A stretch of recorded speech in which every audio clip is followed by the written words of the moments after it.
Jazzcast Pros.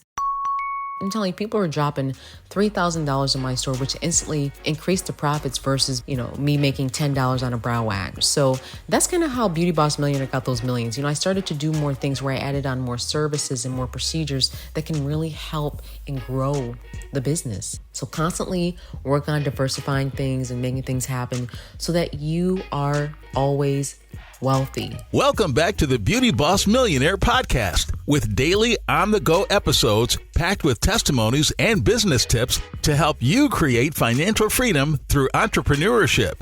Hosted by the owner of Fracassi Lashes and the Blow Dry Lounge, the Beauty Boss Millionaire herself, Felicia Fracassi.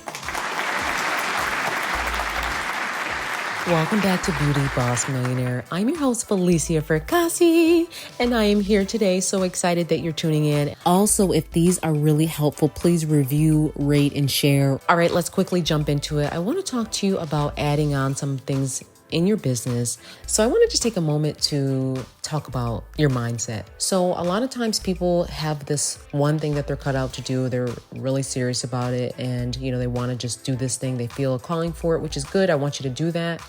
Once you get it going though, and you've mastered that, it's time to add on more stuff because you're probably missing some streams of revenue that you didn't realize. One of the things that I did in my business is that I started to add on more medical stuff because I noticed that people wanted more and more and more of these things.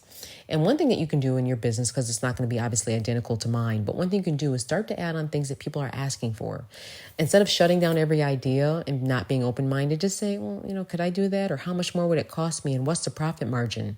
Or even just try it for, 2 months and see if it does, or maybe 6 months, try it and see if it does actually help your business and add on to, increasing the profits. So I started doing more Botox, more Xeomin, more fillers. I couldn't do them, but I knew I had the payroll to support a doctor.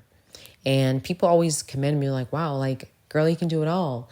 But it's not that I can do it all. It's just that my thinking is very big. I believe I can do all things. And I have that confidence because I know that if I sit down and study something long enough, just like you, if you sit down and study something long enough and research and do, all of the back-end research, licensing, permits, all that, you can probably do the same. You can probably do a lot of stuff, but you're limiting yourself because thinking is small. So, for example, we have a lot of people that are doing party planning right now. Well, those people might want to get like a huge party house or something like that, where they're not just, and be able to do more than just that, cater and have events and like a whole event space. So it's something that you really want to wrap your mind around because in business, you're constantly growing. And when I did those Botox, we got such a different type of clientele in the store. We got a bunch of rich folks, honey, people that didn't even care about spending $1,000, $2,000. I'm telling you, people are dropping $3,000 in my store, which instantly increased the profits versus, me making $10 on a brow wax or, a lash, $99. I had to put up the money up front. So, remember, you should always be saving your money, always reinvesting it. I'm really kind of strange. I love to save and I don't need to. And I think most people that are wealthy understand that principle. Even though you have the money, you don't always need to spend it. You don't want to be one of those people where your hand is loose to the point where it's so loose where you're losing out on money. You're spending money on frivolously because you think you have a lot, but you're not saving for a rainy day or you're not saving for your business. And I'm really big on that because I see it happen a lot. I even see when people get their income taxes, what they do is they just go and blow it all within 2 weeks to a month. It's gone. Not even me. I'm being generous saying a month, but it's gone so quick when they yet could use that $10,000 or whatever they got, the $5,000 to start up a business and have something that will continue to sustain you over the years. And that's how I feel about these additional services that I keep on preaching about and speaking on, because you can add services to your menu.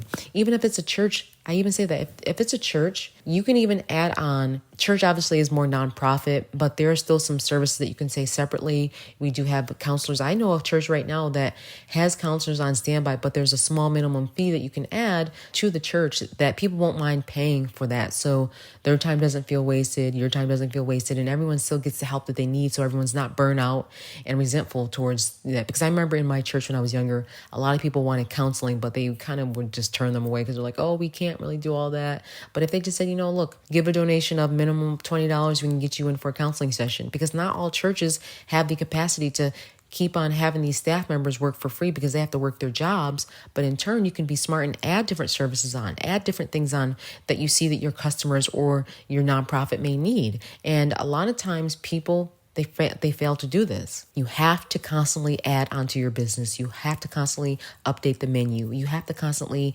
create new streams of revenue within your business. And then once you do that, that's when you can get into doing other things like what I did with the Air BNB. I grew the money from there and everything I did. And I just started investing into a lot of properties because I knew that, hey, look, the pandemic came. My store was shut down for 3 months. I became working on the radio, WDKX. And I knew that I wanted to prepare myself in case they tried to do another shutdown or in case they tried to do other things. I wanted to have additional revenue always still coming in.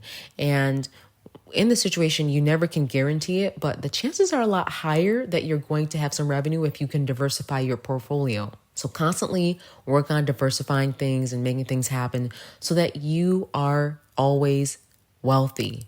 Wealthy people know this. They have their money in stocks and bonds. They have their money in different, S&P 500s. They have their money in all different types of things that help them constantly generate revenue. In case one thing dries up, there's something else still working. And I always tell people, if you can, get into the Air BNB game because there's a lot of money to be made. There's so much money to be made because people no longer want to go to hotels. You go to the hotel, the front desk could be rude. You get the pool shut down. The pillows are uncomfortable. The bed is uncomfortable. Someone else has been in it. There's something wrong with the room.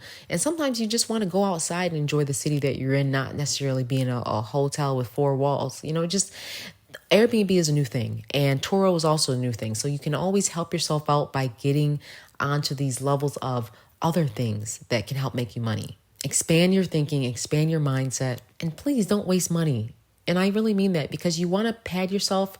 Once you get to that level, you're making a few millions. Okay, I get it. You can waste, a little bit of money, but even then you still need to every year have a financial planner, or if you don't have a financial planner, you need to be financially responsible to plan out your finances so you can execute and be safe for years to come. Because, I'm not 40 yet at all, but I know that I can really retire now. I always say any day I might retire because I don't really need the money at this point. I know what I've done and I can live off it responsibly. And, it's something that I want everyone to aspire to because most of us can't ever think about retirement because we're so far away from the goal. We don't have enough money in the bank. We're not making those wise choices. Everyone's on vacation, spending way too much money when it's good to vacation, but sometimes limit yourself to your budget. It's good to go out to eat, but limit yourself to your budget so you can invest in your business. I hope all of this has helped. And thanks for tuning in to Beauty Boss Millionaire. That's it for today. Tune in tomorrow for the Beauty Boss Millionaire podcast. And don't forget to follow the Beauty Boss Millionaire, Felicia Fracassi, on Instagram, Facebook, and TikTok at Beauty Boss Millionaire.